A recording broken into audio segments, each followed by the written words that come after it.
Welcome. Welcome to the Unitarian Universalist Church of Annapolis, where we strive to build bold and compassionate lives. We welcome you, whoever you are, however you believe, however you are able to join us in a living tradition of wisdom and spirituality. We are a covenantal faith built on 7 principles, from the inherent worth and dignity of every human being to a respect for the interdependent web of all existence. And most especially, we honor our 8th principle, by which we affirm and covenant to dismantle racism and other oppressions in ourselves and our institutions wherever we encounter them. I am Jane Kerrigan, and on behalf of our ministers, Reverend John Crestwell and Reverend Anastasia Zinke, we welcome you as we journey together towards spiritual wholeness by working to build a diverse, multicultural, beloved community. Our covenant. Let us recite our covenant together. Love is the spirit of our people, and service is our prayer, to build the beloved community, to seek the truth in love, to dwell together in peace, to offer aid and affirmation, and to live for one another. This is our covenant. Our chalice lighting.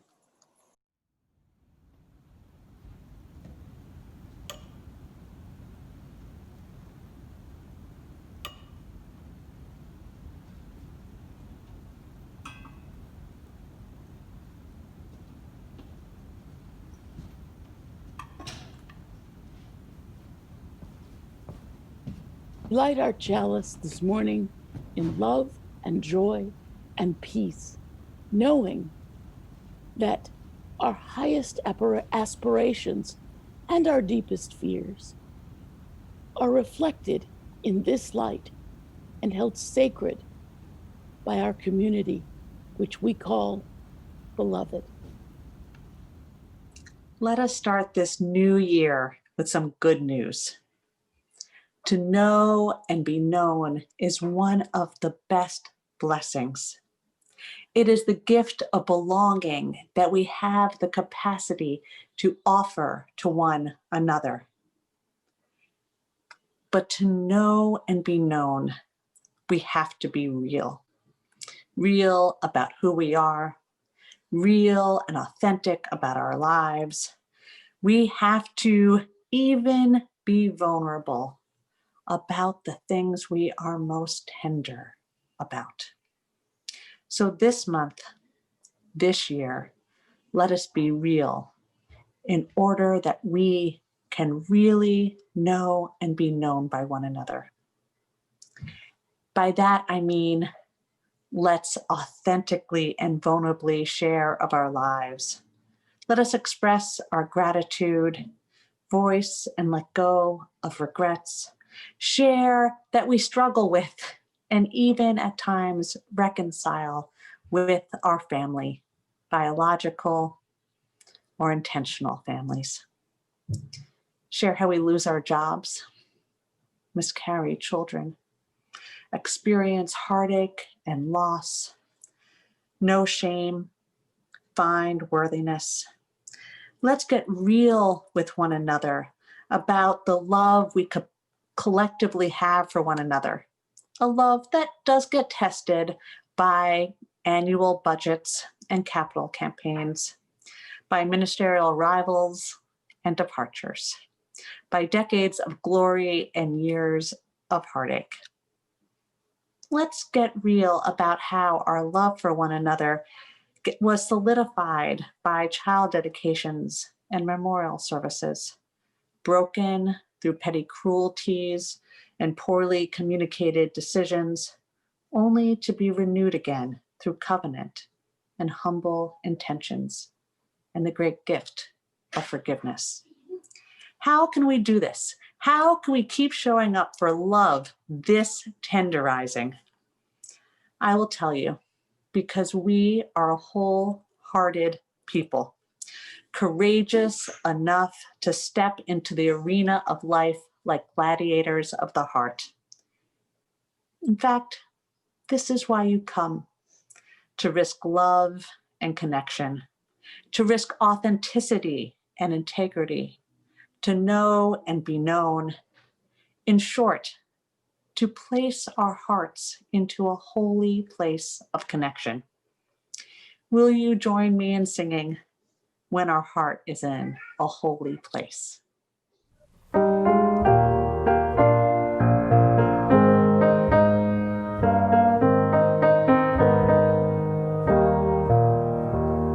our heart is in a holy place, when our heart is in a holy place, we are blessed with love and amazing grace. When our heart is in a holy place, when we trust the wisdom in each of us, every color, every creed and kind, and we see our faces in each other's eyes, then our heart is in a holy place.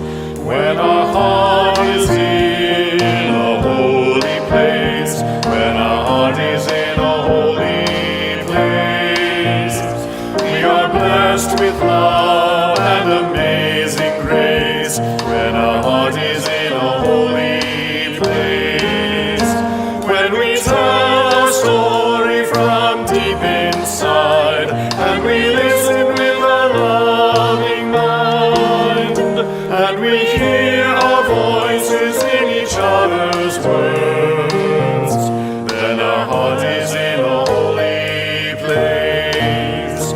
When our heart is in a holy place, when our heart is in a holy place, we are blessed with love and amazing grace. When our heart is in a holy place, when we share the silence of sacred space, and the God of our heart stirs within, and we feel the power on each other's faith, then our heart is in a holy place.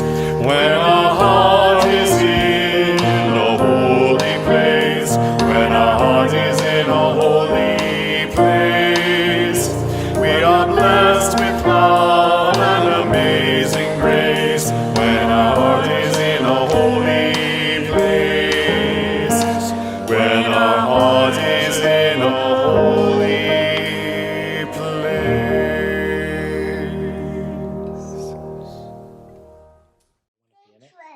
Treasure.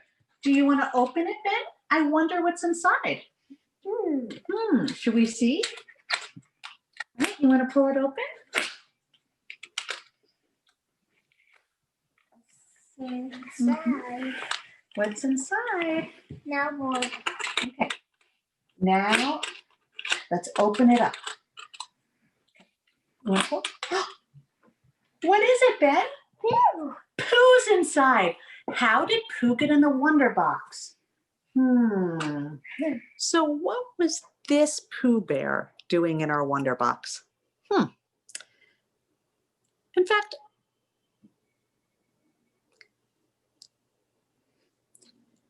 we might not want to point this out to him, but it seems like Pooh Bear is missing a nose and a shirt. I know when I got this Pooh Bear. It was for my 16th birthday. My high school boyfriend actually got him for me, and he was just the right size to cuddle with at night. He was probably about 3 months old when I accidentally closed the car door on his nose. And his shirt didn't really survive my 2 children, and at some point was taken off and given to another doll. But in the 24 years or so since I've had him, Pooh's been a pretty regular companion. He's journeyed with me to many a different country, provided familiarity and support and cuddles, and something to hold securely at times when I was nervous. In fact, Pooh Bear, no matter what, is not a toy that gets given to my children. He is mine and I am his. That's how love works. In fact, the story of Pooh and I reminds me of another beloved story, The Velveteen Rabbit. There's a moment in The Velveteen Rabbit that I want to share with you. Real isn't how you are made, said the Skin Horse. It's a thing that happens to you. When a child loves you for a long, long time, not just to play with, but really loves you, then you become real. Does it hurt? Asked the rabbit. Sometimes, said the Skin Horse, for he was always truthful. When you are real, you don't mind being hurt. Does it happen all at once, like being wound up, he asked, or bit by bit? It doesn't happen all at once, said the Skin Horse. You become. It takes a long time. That's why it doesn't often happen to people who break easily, or have sharp edges, or who have to be carefully kept. Generally, by the time you are real, most of your hair has been loved off, and your eyes have dropped out, and you get loose in the joints and very shabby. But these things don't matter at all, because once you are real, you can't be ugly, except to people who don't understand. And so I hope that each and every one of us gets to experience the type of love that makes someone or something else real. And that we experience the love that makes us more real, that brings out our full selves, the spots that we might be a little nervous about, but that other people find beautiful. And by being real, I mean we are our real, full, complicated, messy, imperfect selves. When we find a love that is so beautiful and so accepting, we're able to be real that way. Let's go out, offer, receive that love.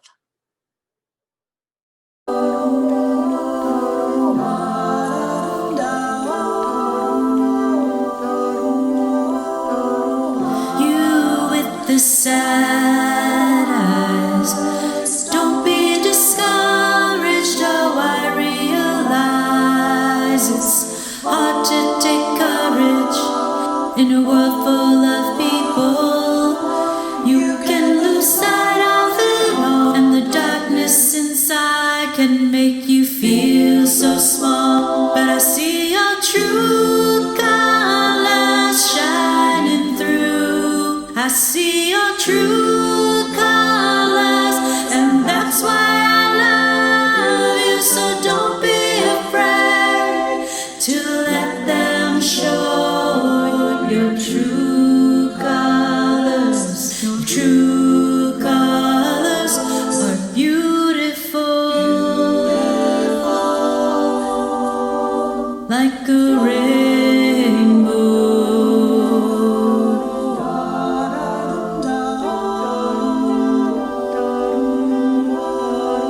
Show me that smile then. Don't be unhappy, can't remember when I last saw you laughing. If this world makes you crazy and you've taken all that you can bear, you call me up, because you know I'll be there. And I see your true colors shining through. I see your true colors, and that's why I love you. So don't be afraid to let them show your true colors.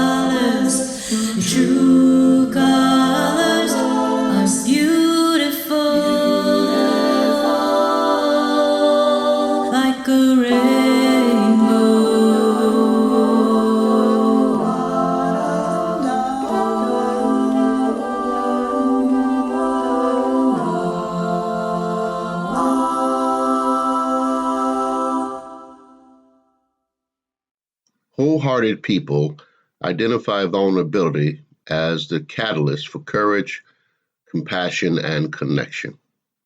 In fact, the willingness to be vulnerable emerged as the single clearest value shared by all the women and men whom I would describe as wholehearted.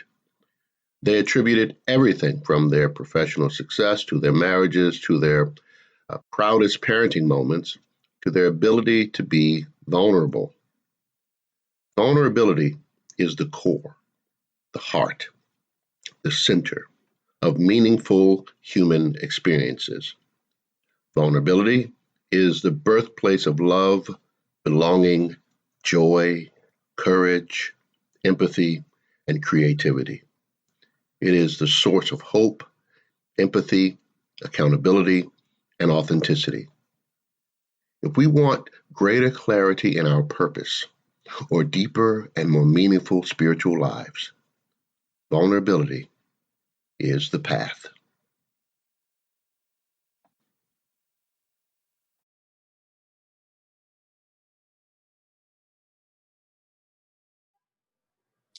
I know what each and every one of us wants: to be beloved and to belong. I know what each one of us fears, consciously or unconsciously, regularly or rarely, and that is that we don't know love and we will not be accepted.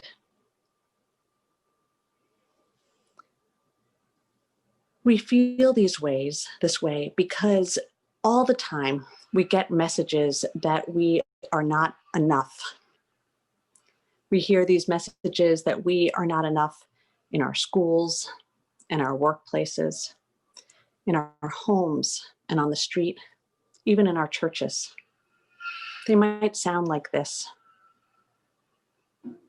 you're not thin enough, you don't know enough, you're not experienced enough, I'm not smart enough, I'm not rich enough, I don't know enough to be there, I'm not connected enough, I am not blank enough. The researcher, sociologist, and best-selling author Brene Brown, who studies and writes about the field of shame, talks about this feeling of not being enough. It is so common, and one that she has really wrestled with. And she says what it really comes down to, in its essence, is not believing that one is enough, worthy enough. One is not worthy enough for love or acceptance. The shaming messages that we hear about not being enough land with us in certain ways if we hear them enough, or they come from certain contexts, or if we recognize some little sense of evidence in us that validates it, and they develop into a shame spot within us, an open shame spot. Now, one way to understand shame, it is a type of developmental trauma. It's real and it needs healing. If you're wondering kind of what shame is and you haven't kind of recognized it from what I shared, those examples of not enough, it's sort of the difference between these two phrases. I'm going to offer some pairs of phrases and let's see if you could hear the difference. I failed. I am a failure. That was a mess.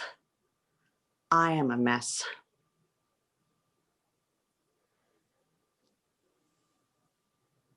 That was horrible. I am horrible. One describes our actions or an experience or kind of how things went, a circumstance, in other words, or just a set of behaviors. And the other seems to describe ourselves, and often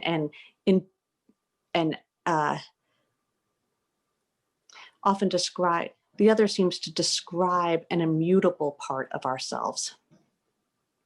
It's the difference between guilt and shame. One says, you are bad, I did bad, and the other says, I am bad. Now, whether it comes to healing or shame, the thing that most seems to make a difference is a relational bridge. A relational bridge. What is a relational bridge? Brené Brown says the most powerful relational bridge is the willingness to be courageously authentic and vulnerable with one another. Here's the crux. If we want to be truly, really loved and accepted for who we are, we need to really and truly be who we are. The parts of ourselves that we feel a little embarrassed by or guilty about, even a sense of shame about, we need to share those parts of ourselves too. Brené Brown, in her research of studying the impacts of shame, found this group of people that she ended up calling wholehearted people. And they were the ones who were willing courageously to share themselves, the parts that they were proud of and the parts that they were less proud of, with one another and with other people that they trusted. Now, here's the thing. You might be thinking to yourself, so basically I have to take those moments that I would wish away, but I have to actually go to those places and share them with another person. I can't just move them aside or wish them away. But here's the thing, as Reverend John shared in the reading earlier, Brené Brown also found that acts of vulnerability were also the bridge to the experiences that we most value: connection, love, joy, creativity, belonging, worthiness, as we're received by one another with appreciation and empathy. And so for her, vulnerability became not something to feel squeamish about, but rather as a bridge or a pathway to travel through or on. And I have a kind of great example of this, but I have to make a slightly embarrassing admission, which is that I am part of Bachelor Nation. And you might wonder, what is Bachelor Nation? Bachelor Nation is several million of us who have been fans of The Bachelor or Bachelorette for the past 20 or 25 years or so. And The Bachelor or Bachelorette is where one bachelor or one bachelorette goes on a reality TV show with about 25 men or women who are seeking to go on a journey of love with them. Now, here's the thing that you recognize if you study or if you've watched several seasons of The Bachelor or Bachelorette, which is that love, the experience of love, is only made real when people are willing to be authentic and vulnerable with one another. That's when love happens. And the people who've really regretted things on the show were those people who went home, and it was only when they were kind of sent home did they realize, oh, I didn't really share of myself. I didn't really let the bachelor or bachelorette know who I am. They confused kind of pleasant interactions, a joyful company, a kind of momentary happiness with being real with one another. So if you want to find love, whether in a reality TV show or just in real life, it is important to embrace the path of vulnerability.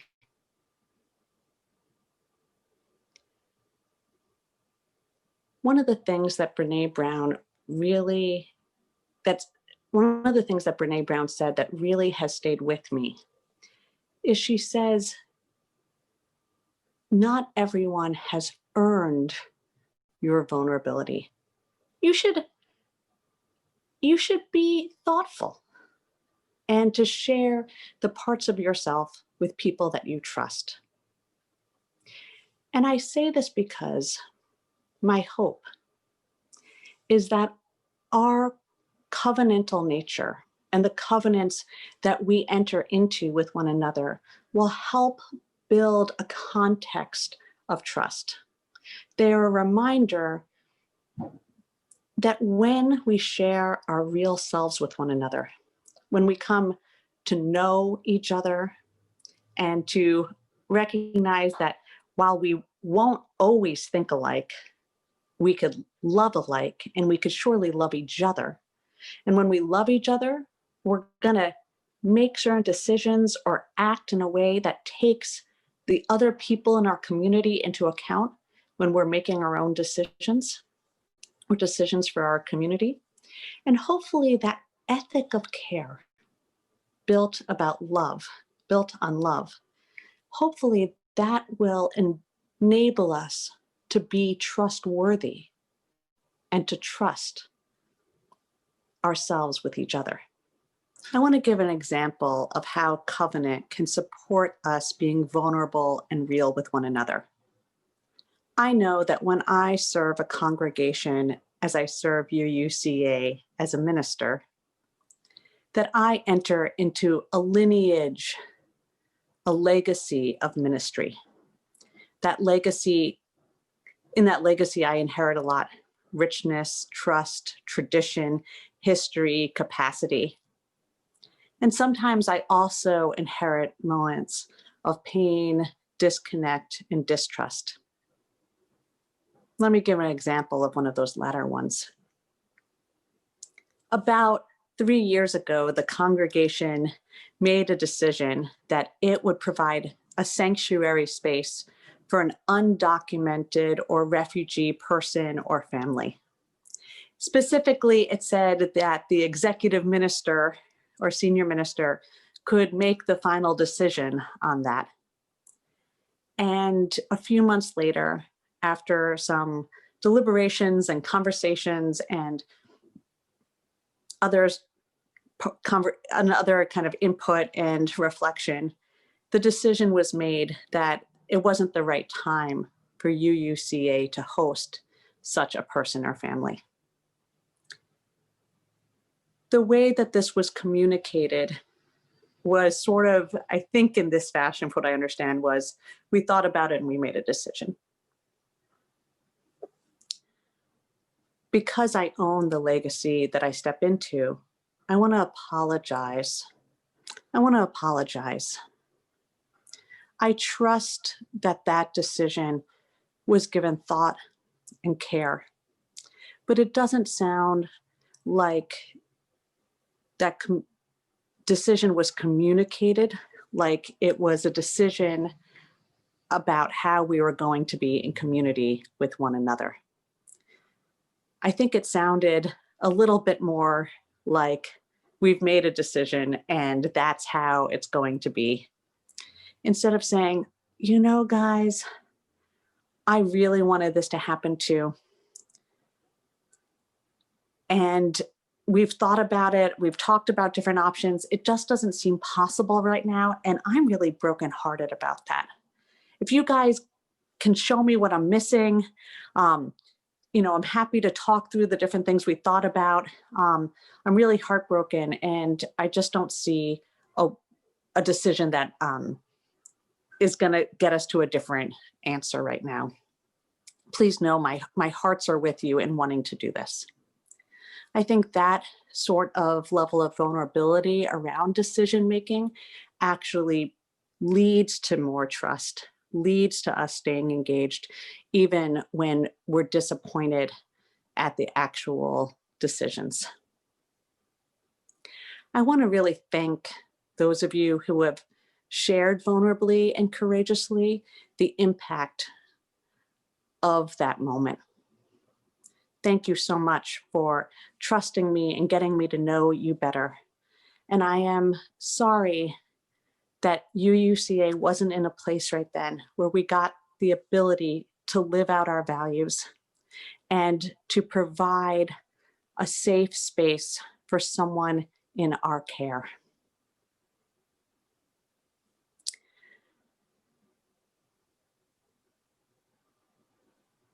I think vulnerability, ability to talk through things, how we experience things, where we wish for more connection or communication or transparency in one another, is how we are going to become a more covenantal community.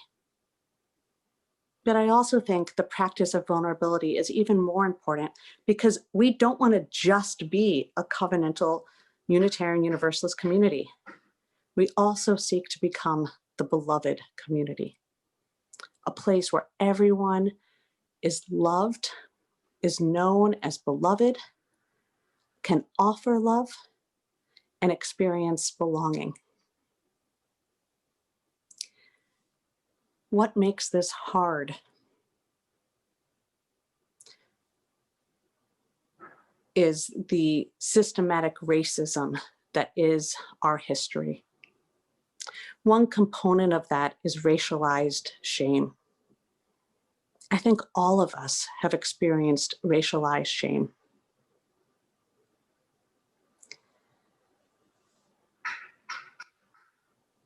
Being told that we are in some way not worthy of being loved or belonging to a true beloved community.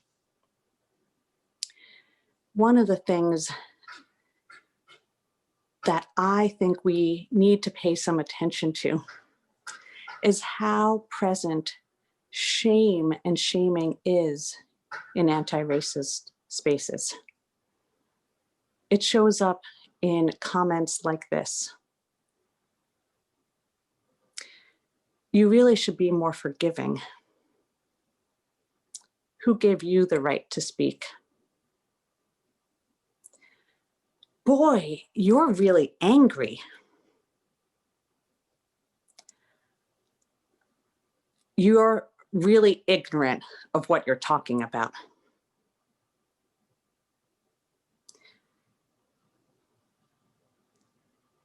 Those can deeply touch shame spots within us. Audre Lorde, the great Black poet, activist, lover, goddess, said, "You cannot build a house with the master's tools." Shame as a tool will never get us to the beloved community. It has a way of shrinking us, depriving us of our worthiness. It also, as Brene Brown recognizes, causes us to shut down, because what shame makes us feel is a total lack of our own capacity. Shame makes us less resilient, less invested, less sense that we can make a difference even in our own behavior, much less the world.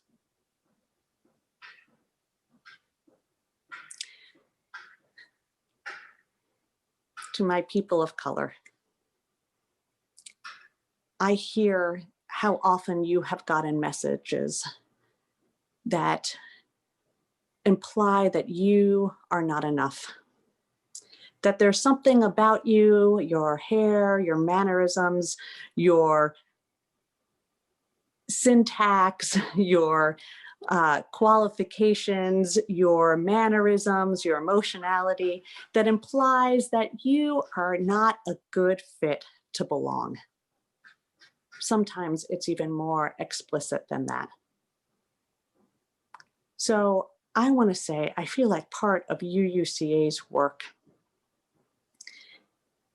is to hold back up to you the mirror of your own worthiness, to have it shine in our eyes, reflect in our words and our mannerisms and our practices, how truly worthy you are of love and belonging. So that way you too know your worthiness, and you know that we know it too.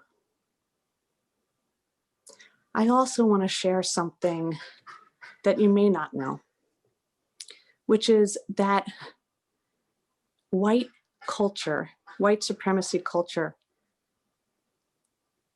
is one of consistent shame, consistent devaluing of human life, of white human life, as well as the lives of others. So rarely is anyone told of being worthy, that anyone is good enough. And unless you're the best, you're often thought of as a failure and not enough. I say this because people who look like me have to learn a new practice of shining back worthiness, of getting in the practice of expressing it and seeing it and appreciating it. It's something that we haven't always learned. To my white folks, many of you who've engaged in anti-racism work probably have encountered the question at some point inside yourself that asks, am I worthy enough to be part of this work? Am I worthy enough to be part of the beloved community? I want you to know that that question is a rabbit hole. It has no bottom. And any question that asks you to explore your worthiness misses the fundamental fact that each and every person is fundamentally worthy. When I say this, I know something really important, which is while everyone is worthy of love and belonging, and everyone should hear this as an invitation to come in. There's a difference between inviting in all people and inviting in all behaviors.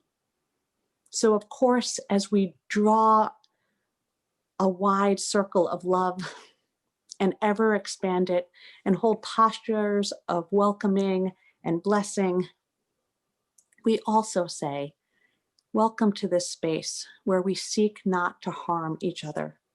Please be attentive to your behaviors, and may you, in your words and your actions, reflect care and thoughtfulness.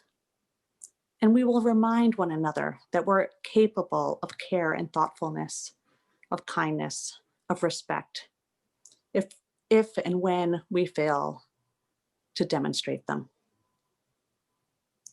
The other thing I want to say about this work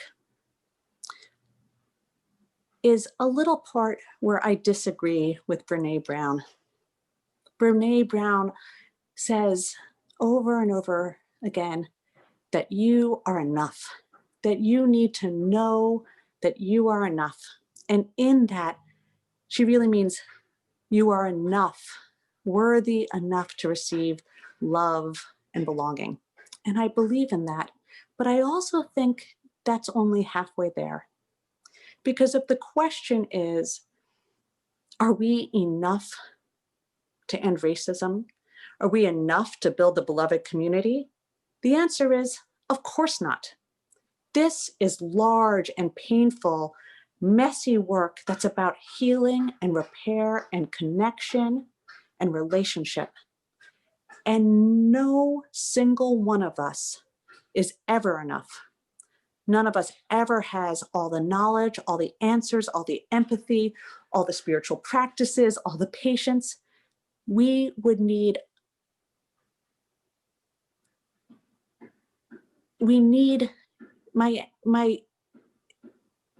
the need for love and the need for a different ethic of care is so large that we are not enough. And so I say, instead of wondering if we are enough, let's focus on doing our best.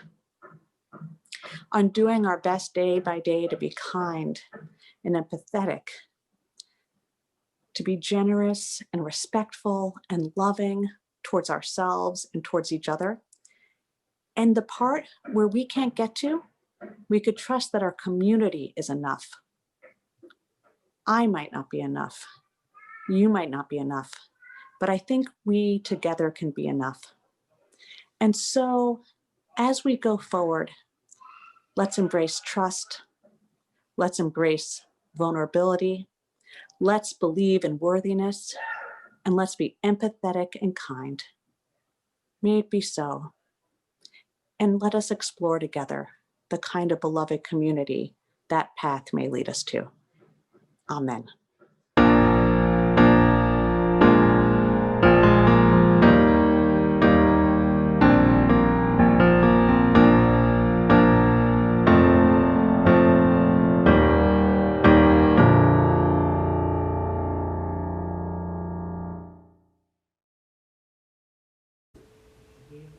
Vulnerability is sharing your experiences and feelings with people who have earned your trust.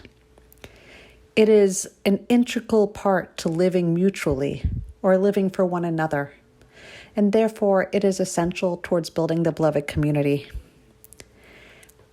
In the chat is a link to our Mentimeter, or if you go to menti.com, menti.com, and type in 76 10 65 8, you're invited to share something that makes you feel vulnerable. Perhaps it is sharing an unpopular opinion, or standing up for yourself, or asking for help, or saying no, or helping your 37-year-old spouse with breast cancer or stage 4 cancer. We invite you to share anonymously or to courageously attribute with your name your vulnerable experience. We do this so that way we can mutually experience and witness how vulnerable we are in our lives and how vulnerable and real and authentic we could be with one another. As you read people's comments, I invite you to chat "me too" or "me also" or "same here" if you see a similar experience. So chat those affirmations in the chat if you want to affirm someone else's experience. Let us be vulnerable and real with one another.